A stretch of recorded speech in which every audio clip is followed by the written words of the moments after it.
is with a great pleasure and a distinct honor for me to moderate this panel. And I'll start by presenting you our distinguished colleague participating in this panel. Roberto Correa de Mello, the CEO of Abramos, the Brazilian Association of Music and Arts, member of the BOD of SCAPR and assistant professor of commercial law at the University of Sao Paulo. Mr. de Mello. Mr. Konstantinos Christodoulou, Dean of the Law Faculty of the University of Athens, Professor of Civil Law and Intellectual Property, and writer, among others, of an updated Greek textbook in intellectual property. Xavier Blanc, legal advisor and ex-general secretary of IAPO Artists, ex-board member of SCAPR, with many, many years of experience defending performers' rights. Paul Tomori, CEO of EJI, the Hungarian CMO of Performing Artists, Vice President of IAPO, a member of SCAPR's working groups. From the United States, we have the honor to have with us Ben Kessler, Director of Government Affairs of the American Federation of Musicians and ex-Director of Congressional Affairs of the National Endowment for the Arts. And last but certainly not least, Marcos Alves de Souza, Secretary of Copyright and Intellectual Property at the Brazilian Ministry of Culture, an expert legislator and policymaker in Brazil. Welcome all. I'd like a warm welcome applause for all the panel.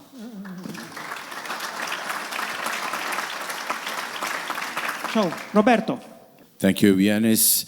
First of all, I'd like to thank Grigoris and Dinos, my friends from APOLLON, and John Smith for Finn for the invitation. I'd like to begin by the Brazilian Constitution. In 1988, we formed a General Constitutional Assembly in Brazil. After forming a group of jurists that will decide how to form the Constitution, the president of the General Constitutional Assembly decided that was impossible. We need to listen to civil society and to listen what should be the suggestions, what should be the support to improve the articles of the Constitution. Well, in matter relating to author rights, we formed a small group of jurists, 5 persons, and we present the ideas that were implemented in Brazilian Constitution in Article 5, items 27 and 28. Article 5 relates to rights and guarantees for individuals, for human beings, for persons, not to machines. Then we are talking about rights for creators, and that's only the basis we have in Brazil. After this, the ordinary law establishes moral and economic rights to exactly creators, performers, and musicians. They are the owners of all the rights, and they have the right of use, authorize, or deny authorization for using their works and tracks. That's the law in Brazil. We have also a blanket license, a very high blanket license that we use for all the relationships with the 600,000 users of music in Brazil. After the artificial intelligence being improved, we received a lot of notifications from users said, oh, we are using content derived from artificial intelligence, we are not obliged to pay. We present our defense, said, yes, you are obliged to pay. Independent on the fact of the content you are using, you are obliged to pay to the collective management system because it's the law. If you have a commercial purpose or if you have a public execution, you need to pay to our community. This situation disincentivate them because the idea was to get the content for artificial intelligence and not pay everybody. Impossible. Nowadays, for these 600,000 users, we have 5 claims. 2 are in the beginning. 3 are being developed very fast, and we have the first decision of the State Court of Santa Catarina clarifying that everybody is obliged to pay to authors' rights and neighboring rights, and everybody is submitted to the blanket license, independent on the origin of the content. For this purpose, disincentivating the users to use that content derived from AI, we create along these years a very strong system.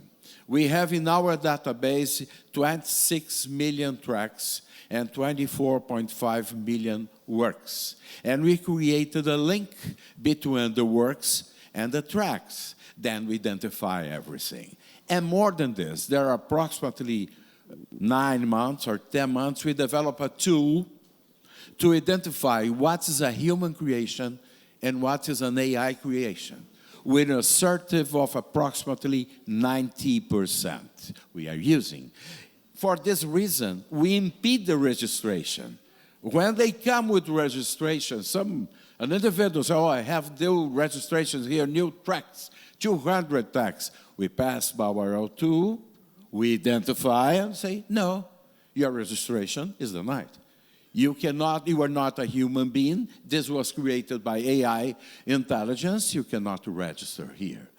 This blanket license and this system to defend the real creators permit our purpose. That is, we do not impede artificial intelligence to be developed. No, it's very welcome, but we must respect author rights and neighboring rights. That's it. Thank you very much, Roberto, for sharing the Brazilian experience, which is very important because Brazil is the biggest market in Latin America, the biggest by far. So it's very important for the market to regulate. Paul, share your point of view. Thank you.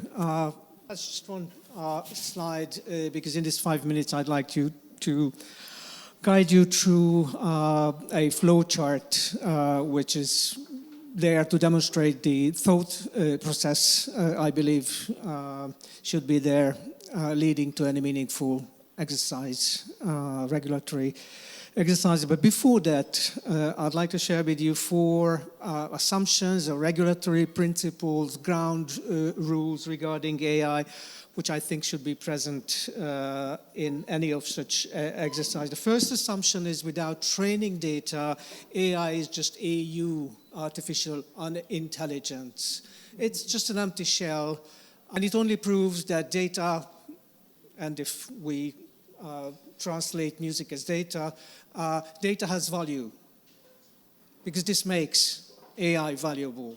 And if value is appropriated, fair remuneration is due. That's a very basic principle. First, a second assumption, we are not here to cry AI doomsday or AI apocalypse. Our goal is much more modest and much more realistic. We want to stop AI free riding on intellectual property. That's all. Stop free riding. Third principle, I believe that AI cannot be stopped, whether we like it or not. It's here to say it will ingest the entire cultural legacy of humanity, whether we like it or not. This is going to happen. So it is a futile exercise to try to stop that. That's the third principle.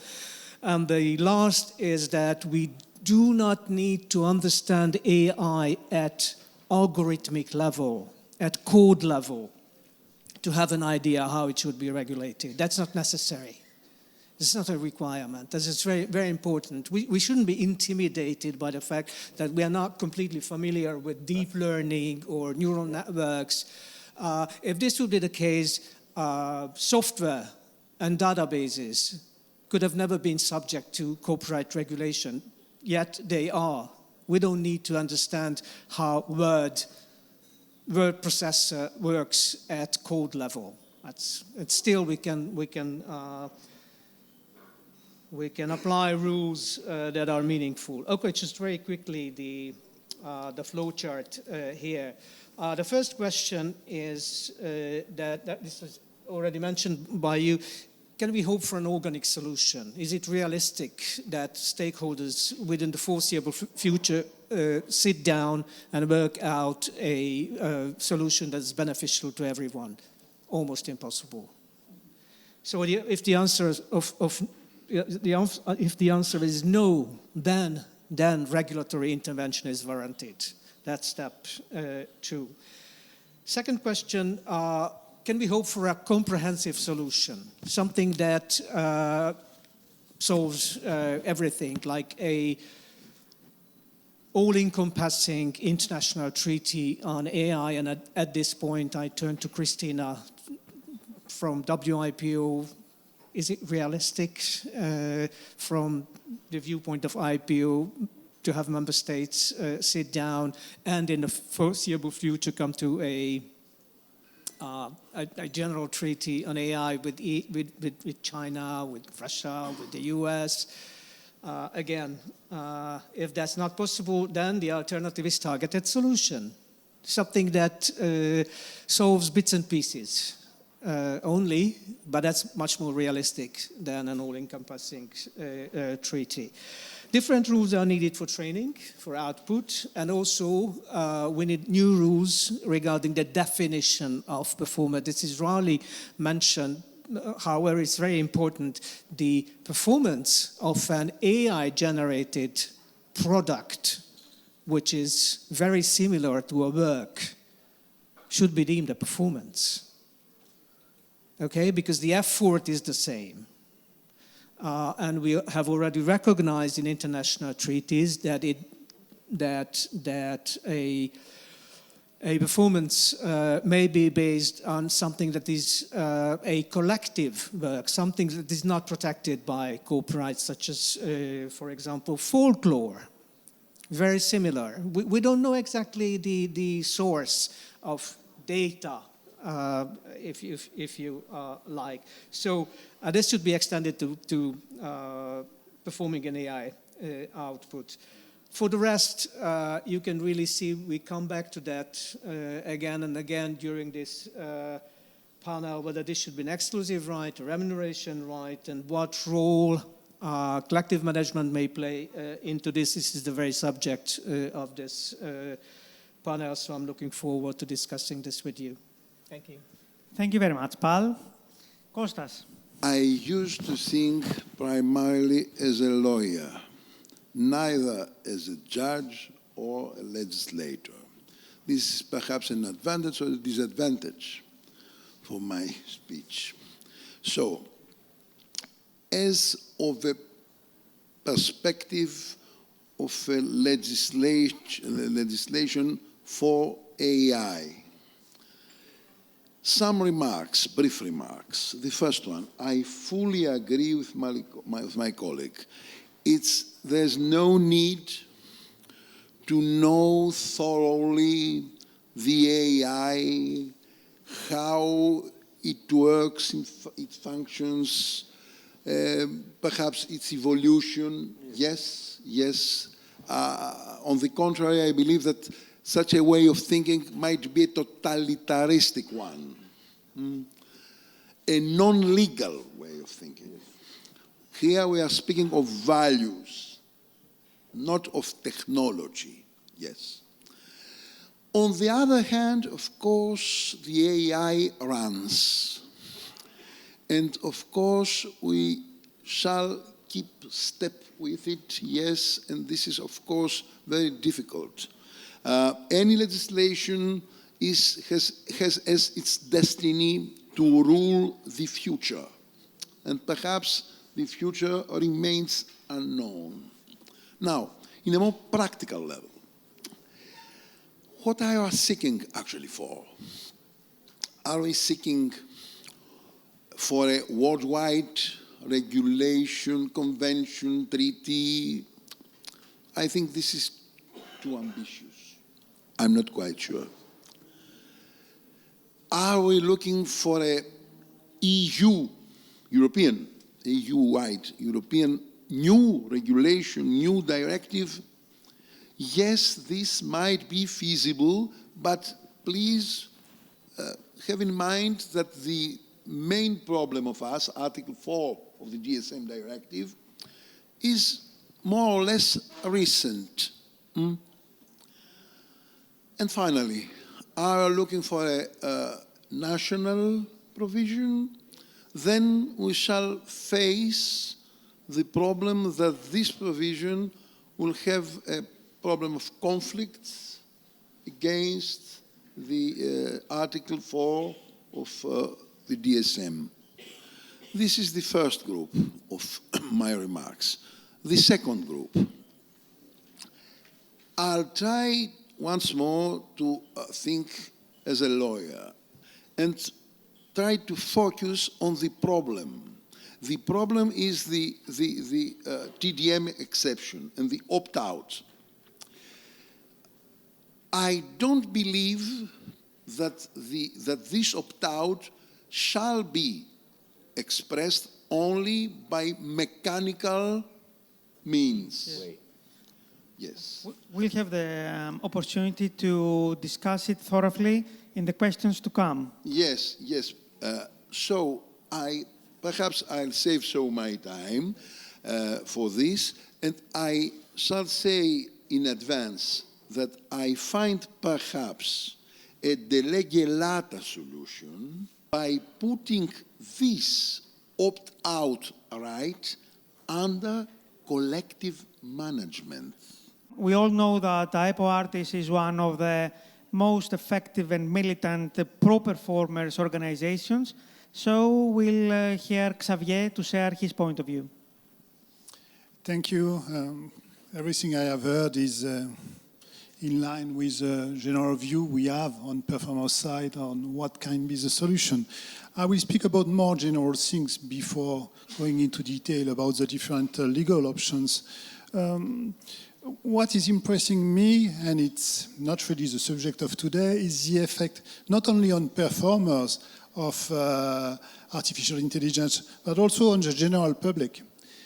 More and more music used in public place, restaurant, bar, shops, is artificial intelligence music. And also it has been mentioned for streaming, of course, also. It is a huge part of the exploitation of recordings. And as it has been mentioned, what is generated for the moment by artificial intelligence is mainly hip-hop and rap, because it's more simple. And it has an influence on the public. And more, I see a lot of children listening only that. And culturally, here there's a lot of musicians. Culturally, I don't think it's very good globally for our society and for different countries. But it's out of the item to be debated, but I'm very shocked by that. The problem that we have to deal with that is, as it was mentioned, the fact that there's a massive use of all recordings, accessible legally, pirate, whatsoever. And yes, the question of transparency will be fundamental. We need an access to the information for input, output in order to be able to develop the legal solution. And the other problem for that is this question of TDM, this directive of 2019, when artificial intelligence was not existing, and which is applied now for commercial use, for some reproduction, for the input use of recordings treated by artificial intelligence. So as you mentioned, opt-out is not satisfactory. Of course, it should not be restricted to an option of performers alone, but also to CMOs. But I think that we should not neglect the possibility to exclude this application from the European Commission concept. It should be excluded from artificial intelligence because it was not conceived, it was not adopted for such use. And it's a little bit absurd to create such an exception for massive use of recording to create possible access to artificial intelligence. So that's all I will say for the moment, because we will switch to more legal aspects. Thank you very much, Xavier. And now we're passing to Ben for his opening statement. Hello, Ben. Good afternoon or good morning here in Washington, D.C. As mentioned, my name is Ben Kessler. I'm Director of Government Affairs for the American Federation of Musicians. Thank you for the invitation and allowing me to participate via Zoom. It has been an uncertain time here in D.C., to say the least, and from D.C. to Broadway. Most certainly, thank you to those in the room who offered your solidarity to the great musicians on Broadway who thankfully reached a tentative agreement with the Broadway League earlier this week. You've already heard from our international president, Tino Gagliardi. Under President Gagliardi's leadership, our advocacy position on generative AI is unequivocal. There must be credit, consent, and compensation in generative AI development. Consent means, as you've heard from my fellow panelists, an opt-in system when work is used in machine learning. Opt-out is simply incongruous with our values and any basic understanding of property rights. Musicians must receive credit on all streaming platforms and music marketplaces when their work is used in machine learning, and that in any commercially available outputs. This is not just a matter of intellectual property, but consumer protection. The public deserves to know when songs are created without any creative choice or human artistry.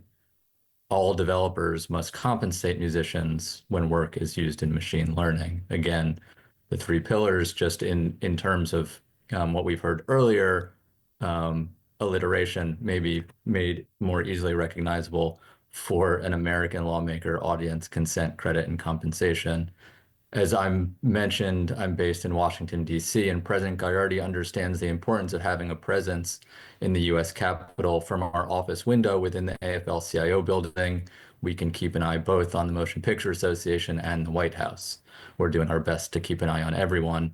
In D.C., we're playing both offense and defense. On multiple occasions, spurred by big tech, the Trump administration has demonstrated its anti-creator leanings.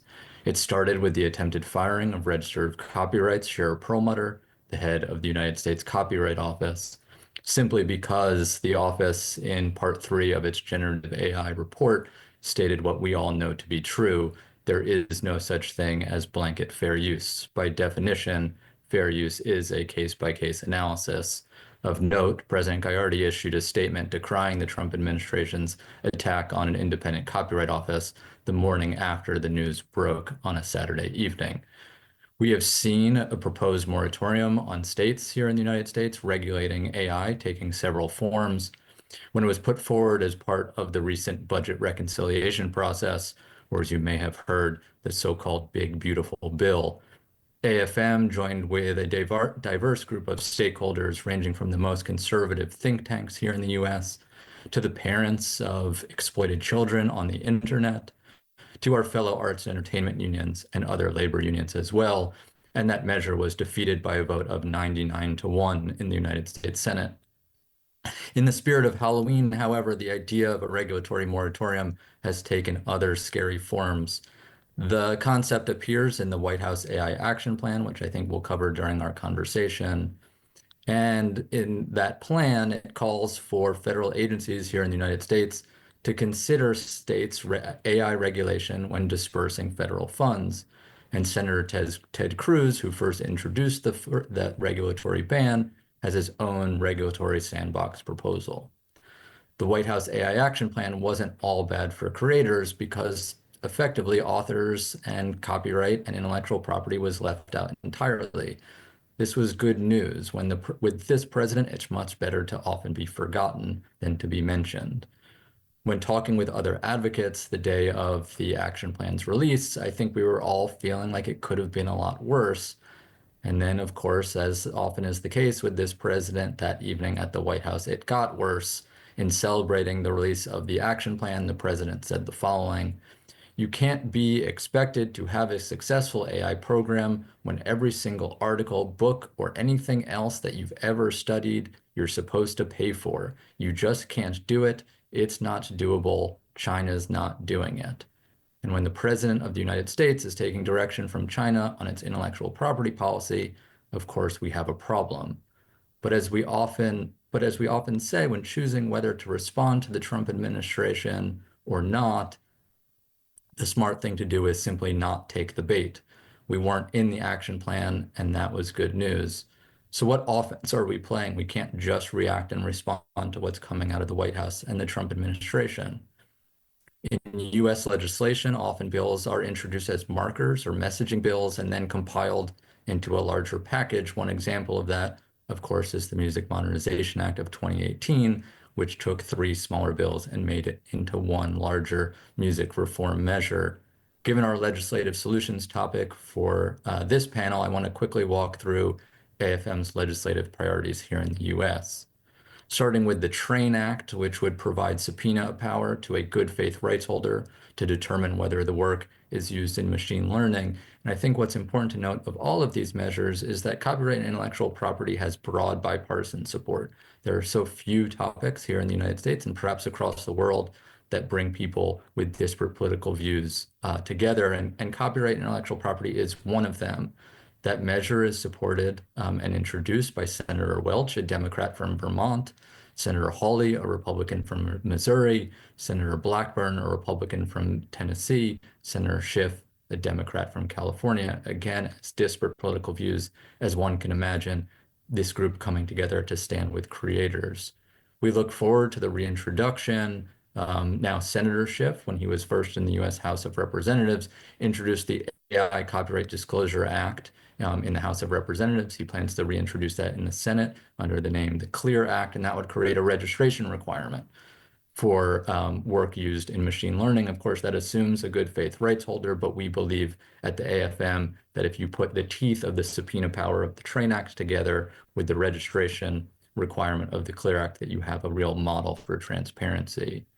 We support the AI Accountability and Personal Data Protection Act that is supported by Senator Hawley, or again, the aforementioned Republican from Missouri, and Senator Blumenthal, Democrat from Connecticut. And I should have mentioned that the CLEAR Act will have the support of those same 4 senators, same 4 bipartisan senators that support the TRAIN Act. And the AI Accountability and Personal Data Protection Act creates a private right of action, a federal tort in the United States for when copyrighted materials are used without clear affirmative consent.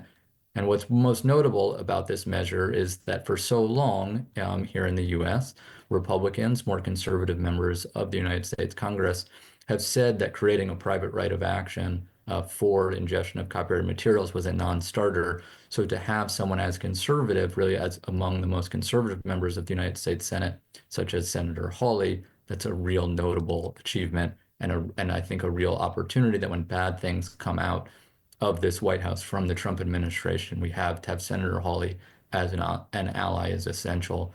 We also look forward to the bipartisan and hopefully bicameral, the United States House and Senate reintroduction of the Protect Working Musicians Act. The Protect Working Musicians Act creates an antitrust exemption to allow independent musicians to collectively negotiate both with AI developers and streaming platforms. And we have a Republican and Democrat co-sponsor currently looking for bipartisanship in the United States Senate, but lots of both offense and defense to play. And thank you for having me again. Thank you for allowing me to walk through AFM's priorities. Just looking forward to discussing legislative solutions and how we can play offense and defense together. Thank you. Thank you very much, Ben, for sharing your perspective from the United States and for this insight that you offered us. And now for an opening statement to Marcos. Como yo hablé en mi presentación hace 2 días sobre streaming, en Brasil, nosotros estamos cansados de esperar por OMPI, por los países, por los Estados miembros de OMPI, para que un fenómeno como el digital y también la cuestión de la inteligencia artificial no tenga una rápida solución global. Entonces estamos trabajando en 2 proyectos de ley. Uno de ellos fue aprobado en el último año en el Senado de Brasil y ahora está en la Cámara de Diputados para su discusión. y logramos algunas cosas muy interesantes en el Senado. Incluso estoy muy contento con la presentación de Yanis, porque creo que hay una coincidencia muy grande entre que Yanis propone y que el gobierno de Brasil está proponiendo. Primero, entonces, ¿cómo estamos regulando ahora mismo? Brasil es el escenario de la gran presión de las empresas de inteligencia artificial que básicamente argumentan que los derechos de autor y los derechos conexos son un obstáculo para la innovación porque no es posible garantizar la transparencia. Ah, todo lo que está en Internet, según las empresas ya, está libre para su utilización. Ah, el fair use de contenido protegido sería la regla en el mundo cuando la mayoría de los países siquiera tienen fair use, eh, que el entrenamiento exige millones de obras y que hay un gran costo para se licenciar esas obras. Y mismo cuando la remuneración es debida, es técnicamente imposible de hacer los pagos para millones de creadores. Eso es lo que argumentan en nuestro Congreso, en la prensa, y es una guerra que estamos enfrentando en Brasil. Ah, según nuestra visión, la utilización de obras por la inteligencia artificial crea 7 violaciones de nuestra ley. 2 de reproducción, un por inclusión y un banco de datos, además de la circunvención de TPM y de DRM, la derivación de obras, la cuestión de los derechos morales, sin contar un potencial plagio. Que aprobamos en el Senado fue que está en esa pantalla. Mi presentación yo envié para Roberto Melo, que puede compartir con todos que quieren. ¿Qué tenemos hoy aprobado en Senado? Es una obligación de transparencia, una obligación de remuneración para los autores y todos los titulares de derechos conexos, incluso los músicos y los intérpretes. Hay una limitación, una excepción para la investigación, pero con una cláusula anti-lavado de datos, porque la historia de OpenAI es que nació bajo una disposición de fair use en la universidad y después, cuando se torna comercial, ya tenía sus datos lavados por ese mecanismo de fair use. Hay una cláusula de opt-out, pero es muy diferente de la cláusula de Unión Europea, por ejemplo, porque el opt-out es aun si el titular cree que el pago no es suficiente o que hay una violación de sus derechos morales, puede sacar su contenido de la mineración y del uso. Además, hay la protección de las imágenes y de las voces de los performers. Hay el etiquetaje de contenido sintético, y hay también una perspectiva extraterritorial en el sentido que no importa dónde la empresa de IA hizo la minería y el entrenamiento de su sistema.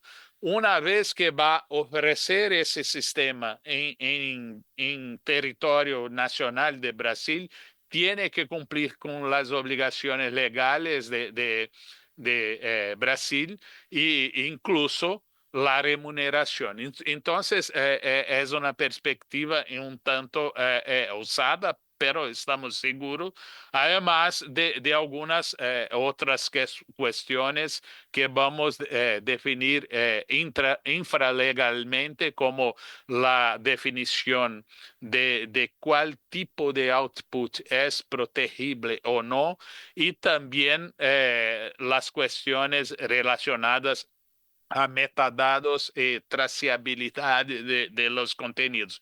Pero es importante señalar que no estamos implementando trato nacional, sino reciprocidad, porque tentamos discutir eso en OMPI, en WIPO, pero los países no están interesados en desarrollar algum tipo de atividade normativa para discutir inteligência artificial.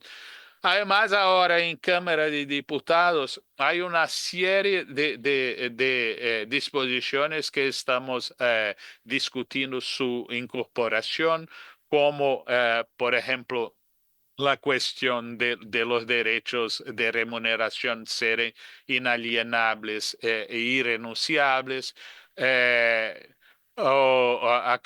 la cuestión de implementar una redacción más fuerte en la cláusula anti-lavado de datos, la definición en la ley de derechos de autor del acto de tokenización, porque es la tokenización que permite que las empresas digan que el estilo no está protegido, por tanto, debemos tratar de eso también.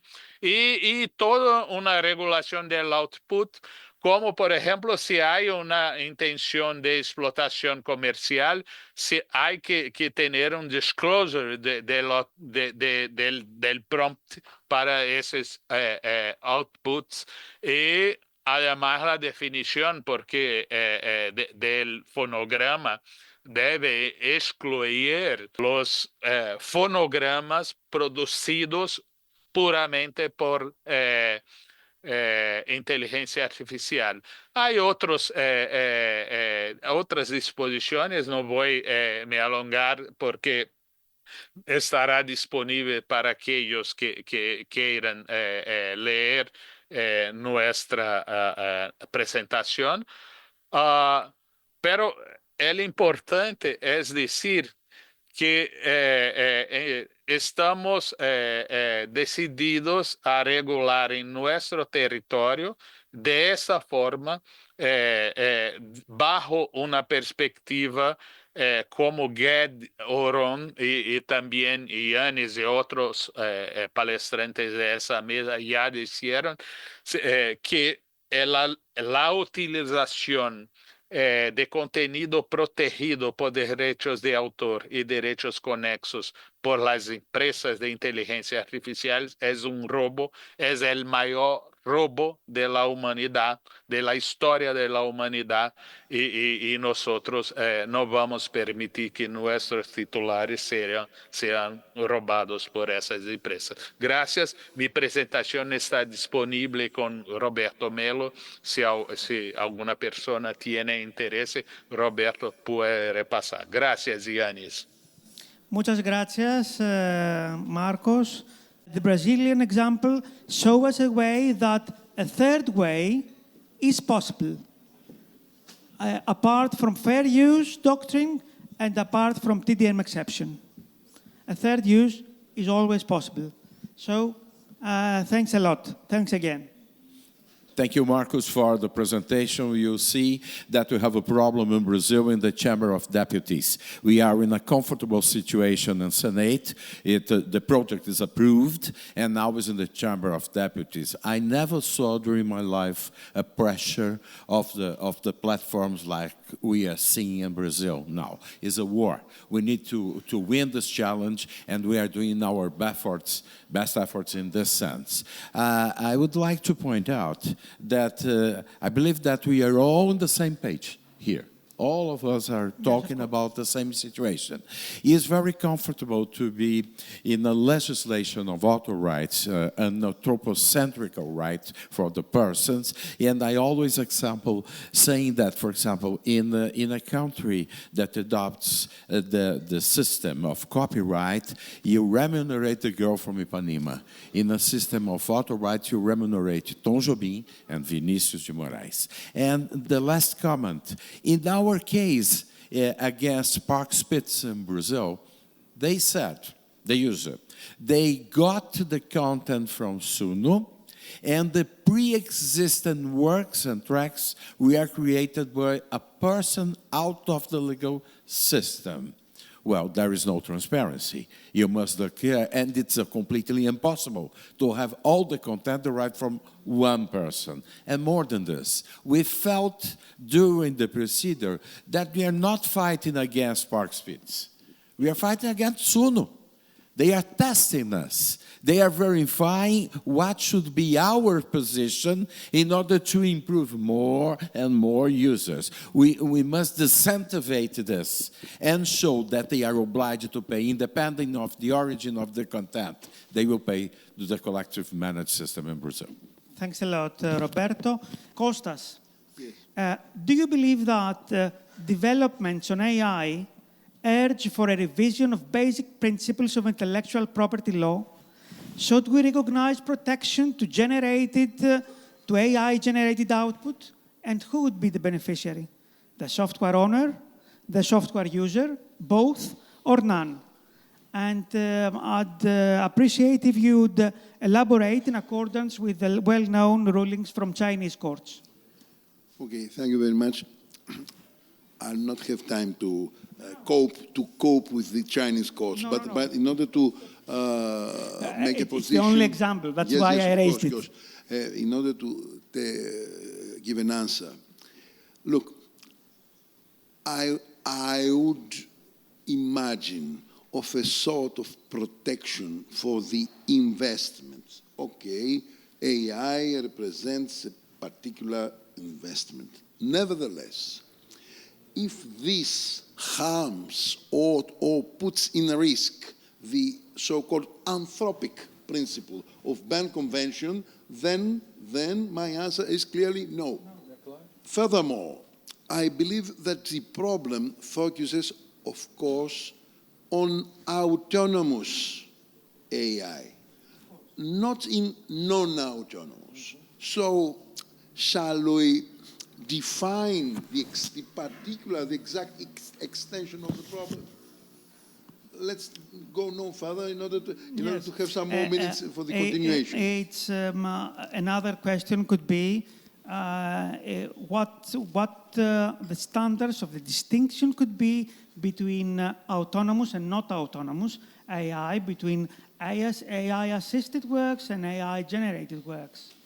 Many CMOs tend to accept AI-assisted works upon mark that they are AI-assisted works. What could be the standards for that distinction? Would you like to elaborate? There is a percentage that should be adopted and being discussed between us, CMOs. There's a percentage of 28 to 30% at maximum. The creators should be aided by the platforms in the sense with this percentage. And our tools should identify what percentage is being used. Is this maximum? I believe it's reasonable for us. Okay. And share your opinion with us, Paul. Regarding AI, could we rely on the market's tendency to self-regulate, or are legislative measures required at all costs? Again, there is little hope for a something that just regulates itself.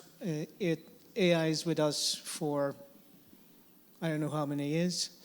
There are negotiations between the representatives, rights holders, and AI developers about transparency. And I think, Johan, if you are still here, you can confirm that this is leading nowhere, really.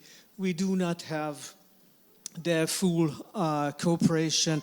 The whole discussion is about insignificant minutiae instead of the basic principles. This was supposed to be a self-regulating exercise, and up to now it was a complete failure. So if we take this as an example, yeah. Yes, and the next question is for Ben. We presented a scheme where a licensing model could be, the three pillars could be transparency, consent, and remuneration. We all read that at the White House Action Plan, which of course is not a legislative document, but an action plan, the Trump AI Act, that the three pillars of the plan is innovation, infrastructure, and security, dedicating not one word to intellectual property. Would you want to elaborate, Ben? Yeah, thank you for the question. And as mentioned, I think in the instance of the White House AI Action Plan, and when thinking about President Trump in particular, I think the best case scenario is to not be mentioned, because when we saw him the president talking about intellectual property and copyright, it was quite frankly a garbled mess talking about what China does or does not do. So I think in terms of the White House AI Action Plan, while we might have all looked through it and done some kind of word search for copyright intellectual property and somehow been disappointed, I think the fact that he's thinking about, and the White House is more thinking about, global competition and perhaps environmental regulation of data centers here in the United States, not having them not think about intellectual property is actually our best case. I think I'll just say, as we often hear, and certainly here in the United States, and I know around the world, that effectively in order for the United States to compete with China and others on the global stage, in order to have serious scientific achievement, one has to effectively scrape the entire internet for copyrighted works, to which I always say no one has ever explained to me why, to cure cancer or compete with China, one has to put fake musical works on Spotify. I think I will look forward to that conversation. Input is one thing, output is something else. Thank you. Thanks a lot, Ben.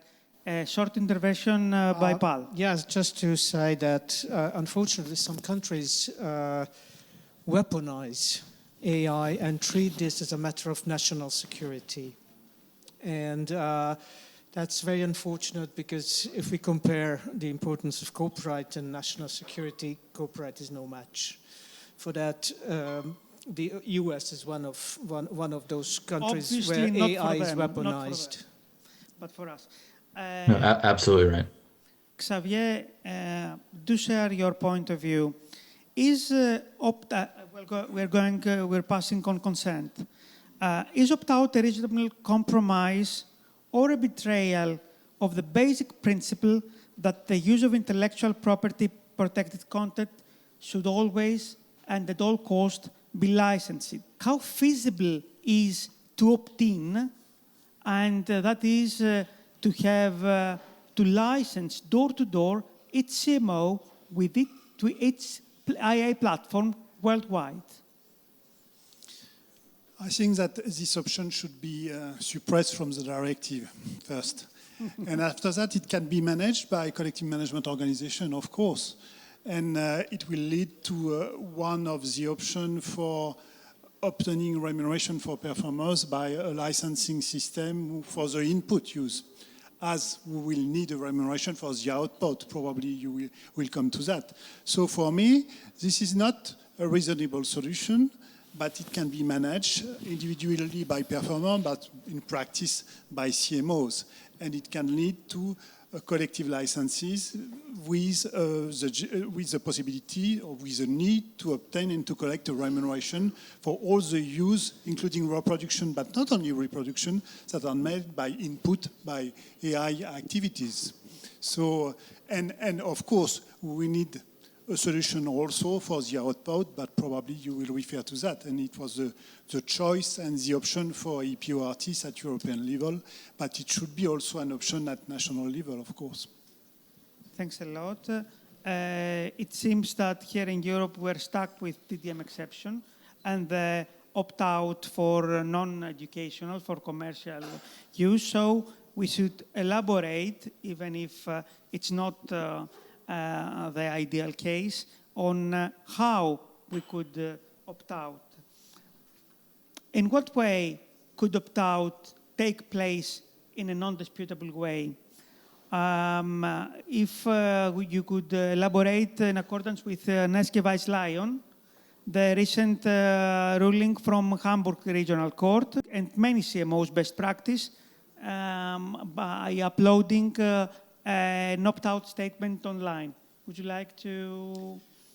Yes. Experts agree that as of now, there is no generally agreed protocol on opting out. There is a sort of hint in the directive suggesting that a machine-readable form should be sufficient, but whether this is the much quoted robot.txt file or another code embedded in the website, opinions differ. So there is no agreed However, protocol. we should. That's a serious deficiency of the CDSM directive itself, that there is no such protocol. I think this is perhaps the key or the core of this question. How to manage that the CMOs might manage the opt-out rights. We know that CMOs manage performance rights, mechanical rights, even some moral rights, even those. Why not the opt-out right? Of course, a new right. This is the whole surprise. But nevertheless, it is a right, a pecuniary right. Now, so the only problem is... Is there really then a necessity to create a new right? No. No. It stems out of the tree, from the tree of the However, right. I believe that CMOs can reasonably opt out of course. for their members. No need for any regulation, any new regulation. Yeah. The only problem here, perhaps, might be caused by the term appropriate. In appropriate way, the mechanical means. Mechanical means is a pure indicative term.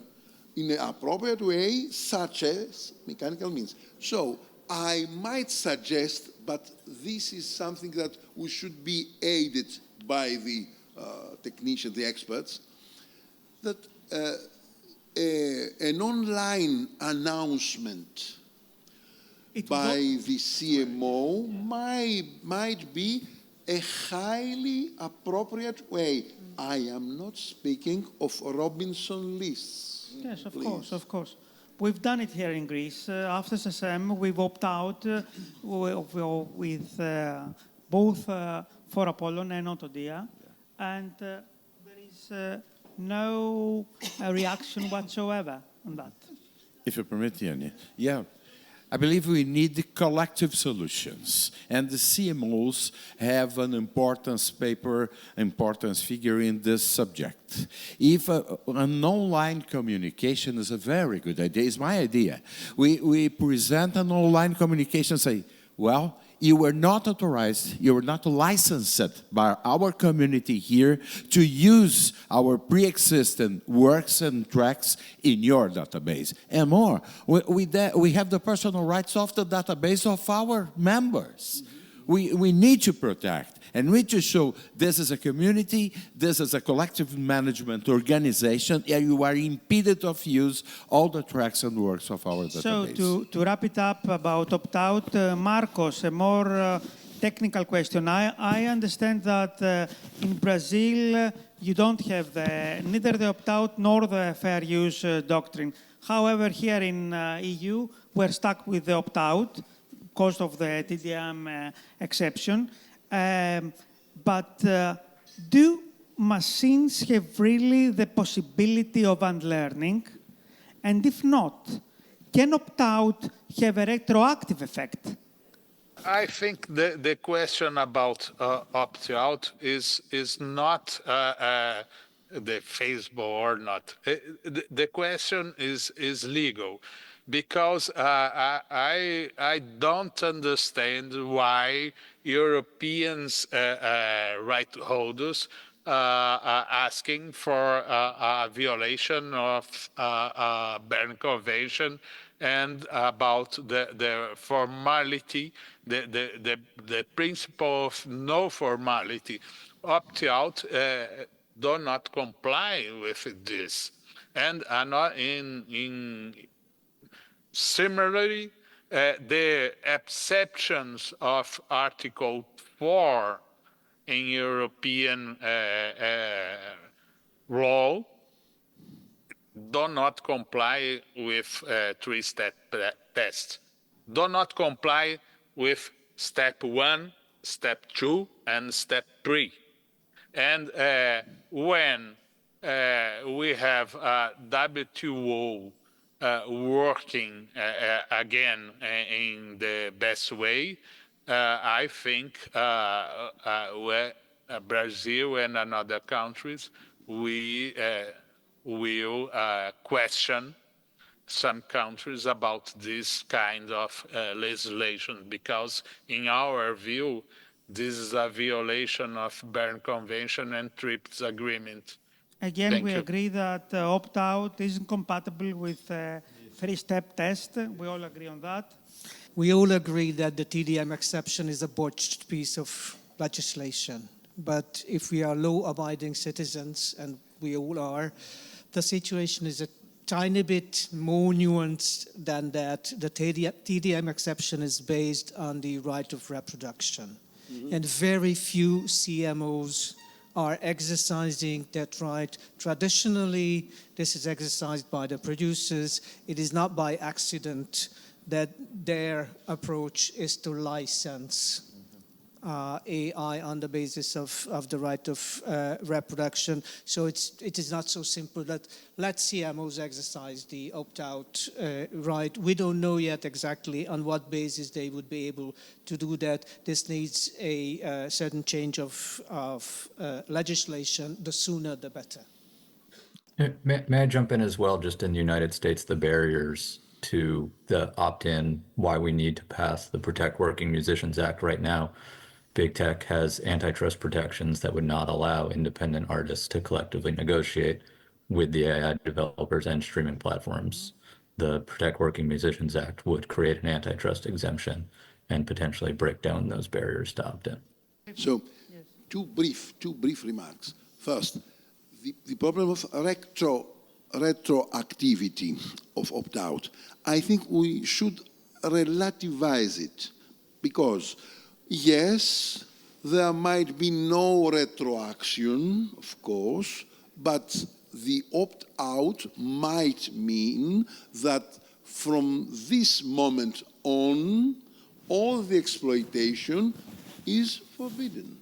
First, yes, for the past, okay, everything is lawful. Allow me to point out that, according to my point of view, it's not that simple, because if there is no retroactive effect in the opt-out, that means that the demand of restitution isn't possible. So there is only one way, remuneration. And if one opts out and want to restitute the metadata used for the training of the machine, this could not be possible. So unlearning of the machine, if possible, is crucial in that point. Okay, let me point out here these 2 points. First, I am not speaking necessarily of training. I might speak of remuneration. Yes, of course. At the end of the day, the problem of training is not our problem. It's the problem of the machines. They might perhaps incorporate, find a way to incorporate later opt-outs. This is their problem. We exercise our opt-out right, and then, of course, all the burden of the compliance to it is their problem. Because legislation should have the ability, in principle, to be implemented. Xavier, you were... Yeah, just to come back to what has been said by Paul. We cannot avoid the application of this Article 4 of the directive at European level for the moment, because the Commission has considered that it was applicable. And for opting out to avoid systematic authorization, presumption of transfer for the reproduction right, it is true that it's not that easy to manage by CMOs or even by performers, who most of them, they don't even know that their recordings are used. But there are alternative solutions to obtain a remuneration, like for the reproduction, the fact that exception to the reproduction right for private copying has generated fair compensation, equitable remuneration. And that's also an option to guarantee that an act of reproduction to feed the AI system for the input can generate an obligation of remuneration for most performers, because all the recordings are collected for input. Let me put this question, excuse me for the intervention. How much is the e-learning of a machine supposed to last for the eternity? I think that every machine shall have by itself some time limits. For 70 years after the death of the supposed author, unknown author. Well, I'm not so sure, because we are talking about intelligence and not a simple learning. However, should AI-generated products bear a watermark? And if yes, should this watermark contain all necessary information regarding the metadata of the original creations used and the percentage of its influence? Roberto? Yes, no, they don't have this capacity. It's impossible to do so. I remember some months ago, I received a mission from a publisher to present a fiscal legal appreciation of the taxes imposed to the company. And I divided in 9 articles that idealized, in my mind, lawyers think like this, by topics. And I said, well, I will tell the client, and I will return to form the legal opinion. When I arrived, 1 hour, 50 minutes later, the lawyer said, it's already done. It's done, it's already done. I called ChatGPT, and they present the solution. Everything was wrong. Everything, all the conclusions were wrong. All the conclusions were wrong. Why? Probably they derived from a copyright system, payment of royalties and not remuneration for authors. Probably they have a solution different from the legal aspects that we have in Brazil. Even if they have a huge number of tracks and works important, the conclusion, the artistic conclusion, as mentioned by the composer that was in the previous panels here, is impossible to do. You will have simple solutions, idiot solutions, without creativity, without artistic solution. It's impossible. Even if they have the whole works of Mozart, Stravinsky, Tom Jobim, Astor Piazzolla, they will never produce that way, the artistic way, the improvisability that's inherent to the artistic creation. Is the inversion of the burden of proof a way for litigation over AI to be meaningful? That's a rather difficult question. I support it strongly. And it does not require new legislation. A lot of things that we've discussed did not require any legislative innovation. The burden of proof is already on the user. Under copyright legislation, you only have to show that your work was used, and then the burden of proof that this was done upon a license, that's already the onus of the user. Therefore, in a classic copyright case, this wouldn't be problematic at all. Here, what we have to differentiate between identifiable and non-identifiable output. Identifiable output, that's very clear. There are ongoing cases, Gamma against Suno, etc., all the Anthropic However, on a case. large scale, we would need a musicological study for each phonogram. How realistic that could be. That's very unrealistic. And I think you know that the majority of the rejections were based in the inability of the plaintiff to prove its case. So if we inverse and we create a reputable presumption under the inversion of the burden of proof, so or the end user or the AI platform have to prove. That's only necessary if you want to license AI. If you recognize that AI is a must use where transparency can be required at the level of ingestion, what was ingested, but not at the level of output, tracking back to the original source, or even showing the proportion this source was used, now you need this. You do not need this reversal of the burden of proof. You simply need a well-crafted right to remuneration. And that could be the solution. This is something AI companies might even be willing to negotiate. I think it's important to keep in mind that when thinking about the end user, but in the United States and successful advocacy, talking about the consumer as well, I think we're going to be lost if the consumer doesn't care whether he or she is listening to AI-created work. We've lost, right? If they're not going to make certain decisions with their pocketbook, with their wallet, based on whether work is created with AI. So we need to have the consumer, not just the end user, have the information. I think transparency for the consumer is essential.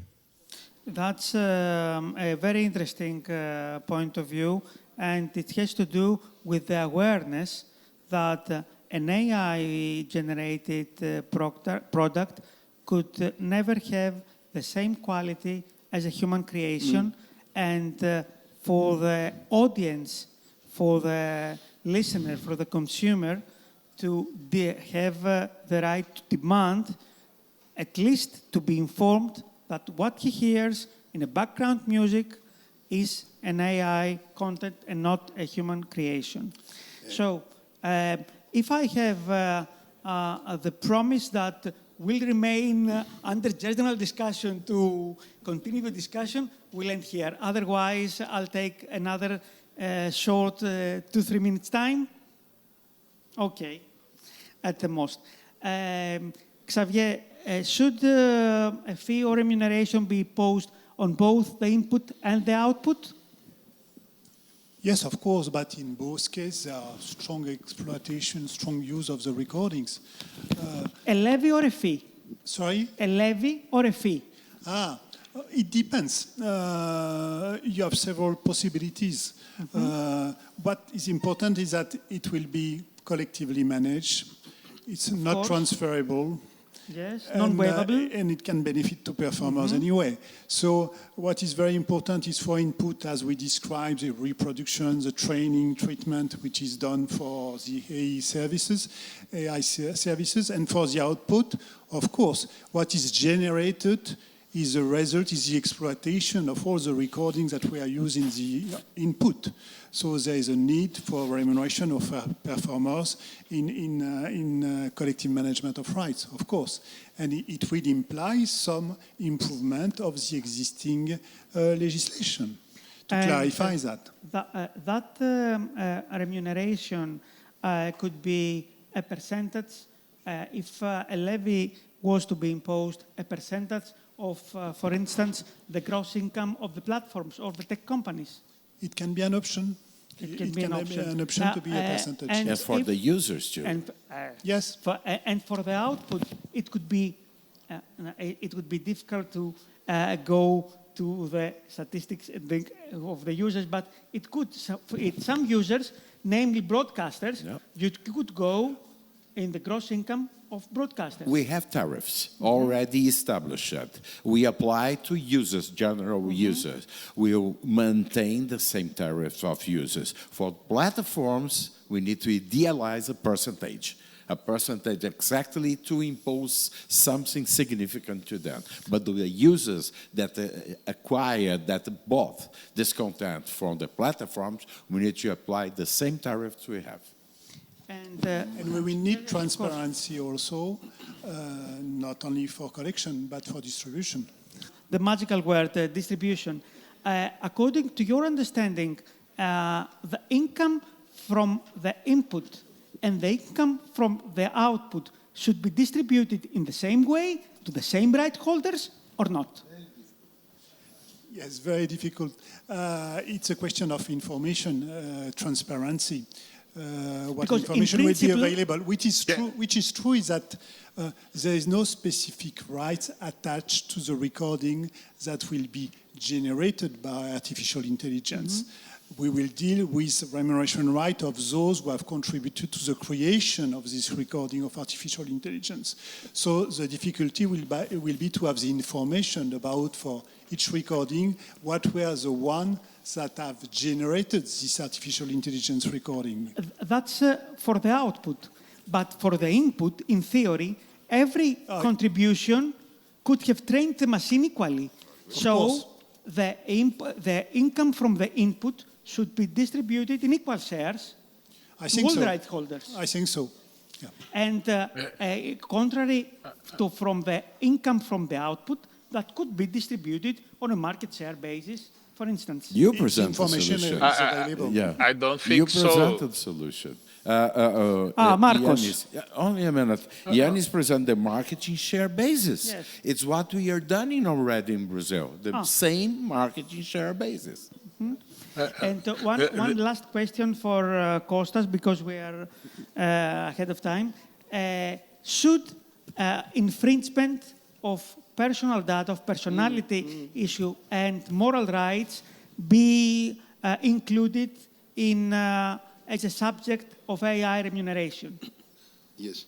I have a very direct answer to this question, but I have some answers to the previous ones. Okay, briefly. Okay, but for this, I think the answer is clearly negative.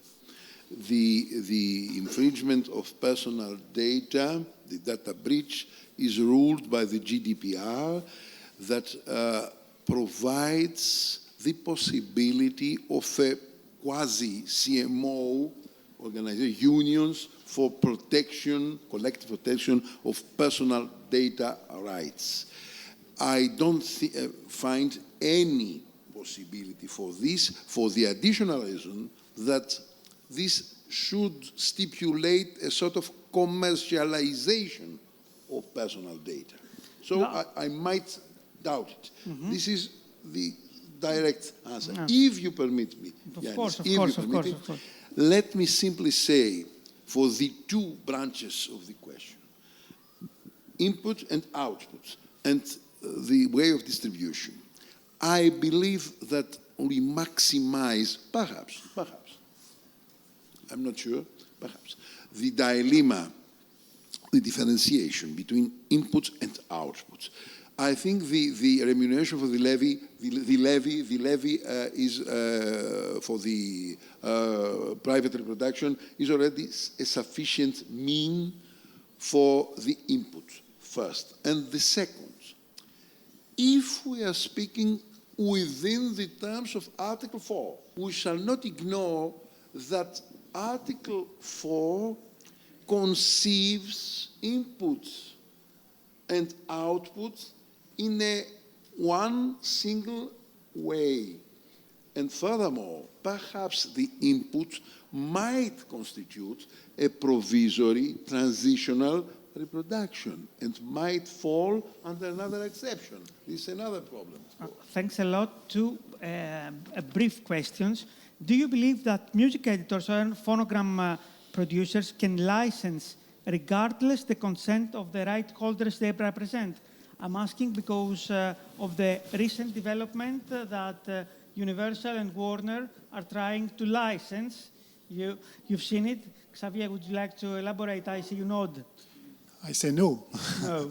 We all say no too. We all say no, of course. No. And last one, is it legitimate to appeal, to claim to contractual clauses of sometimes obsolete contracts stating that the transfer of rights is valid for any form of exploitation to be invented in the future, and to insist that it applies on AI? Is AI another form of exploitation? Is it merely this, or it is something different? In the project of law that is being presented and discussed in the Chamber of Deputies in Brazil is completely prohibited. Thanks a lot. Thanks for your understanding. We exceeded the time, but I believe that the discussion was very interesting. I could be here for hours to discuss all this. However, we have a coffee break. I'd like a warm applause for all the panelists. And